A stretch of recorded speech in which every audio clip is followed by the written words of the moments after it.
And joining me right now is Ohio Governor John Kasich. Governor, good to see you. Thanks so much for joining us. Thank you, Maria. I want to really begin with Wisconsin. We know how important Wisconsin is for your campaign and, frankly, all of the candidates. What are you expecting next Tuesday night? What kinds of things have you been doing there in Wisconsin to try and get votes? Well, we've been doing town halls, Maria, and, we have some advertising up. This was never the state that was going to be, we're here to get some delegates, and that's exactly what we're going to get. We're not competing to win statewide. It's a different place. But then we move to Pennsylvania and New York, and we'll be in New Jersey and Connecticut and Rhode Island. And in Pennsylvania, I'm basically running even with Donald Trump right now. It's more the kind of state that's that I can do well in. So here we're going to just try to pick up some delegates, and that's the whole ball game, continue to build and get delegates and, move into the convention because, we're going to have an open convention. There's very little doubt about that now. The convention is an extension of the political process. Look, we've had 10 contested conventions, the Republican Party has. And here's what you'll find interesting. Of the 10 conventions that were held, only 3 times did the front runner be picked. In other words, 7 out of 10 times they picked somebody other than the person that had the most delegates. Because when you get to a convention, Maria, you will have very sophisticated political people, whether they're state senators or former congressmen or political party activists.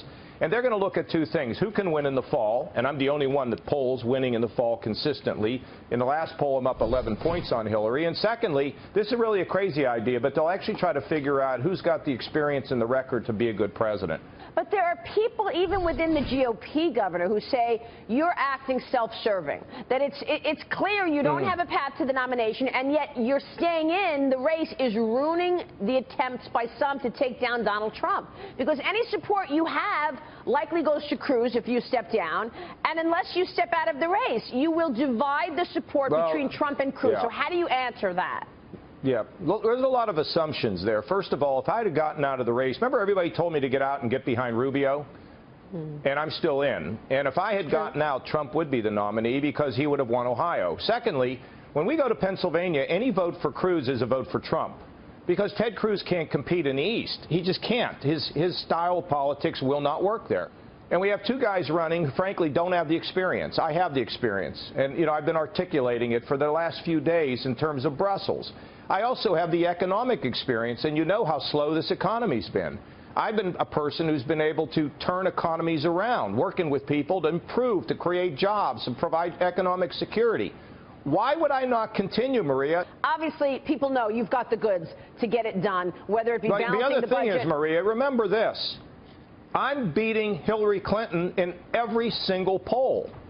I mean, these guys are losing to Hillary Clinton. The Wall Street Journal pointed out just last week, they said, how is it that the 2 Republican candidates are more unpopular than Hillary Clinton? Yeah. I'm the only one that has the positive ratings. Fair point. So we ought to be focusing on who wins in the fall, right? Not just who wins the nomination. Yep. Win the nomination, lose the election. What's the point? But let's talk Connecticut, Pennsylvania, New York, New Jersey, Rhode Island. I mean, these are places where I'm going to do very well. How does your approach differ in the Northeast than what we've seen so far in the campaign, Governor?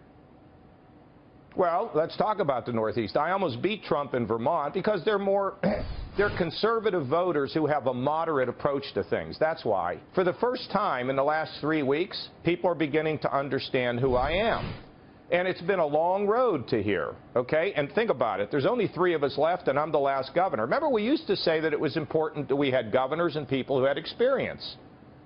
I also heard it said, by the way, that, we looked at Barack Obama and said, how do we pick a first-term senator that had no experience? And I don't know if you've read Donald Trump's opinions on foreign policy and the use of nuclear weapons against ISIS and dismantling NATO. I mean, Maria, we're picking the president. These are important times in world history. Let me ask you about being a governor. Yesterday, we're all talking about Ted Cruz getting an endorsement from Governor Walker. What's your take on Scott Walker endorsing Ted Cruz? How important is that, and is that a blow to your campaign? No, we knew what Walker was going to do. And secondly, look, I mean, endorsements don't mean that much. The guy that's or the woman who's watching this show is not saying, oh, well, I better go for such and or other because somebody endorsed them. Even going into Wisconsin, former governor of Wisconsin endorsing your competitor. Look, I have the Tommy Thompson, who was the four-time governor.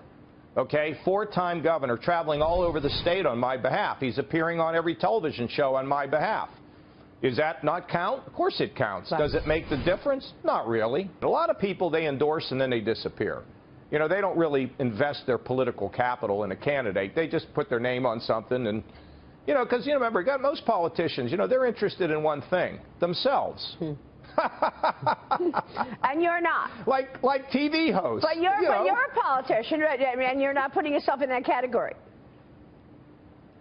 Oh, I'm a politician, and when I endorse, most of the time, I don't do that much. I just put my name out there. People want my name, I'll endorse them. But the real things that matter is the ground game. The thing that really matters is the infrastructure you build, and do you raise enough money to get on television.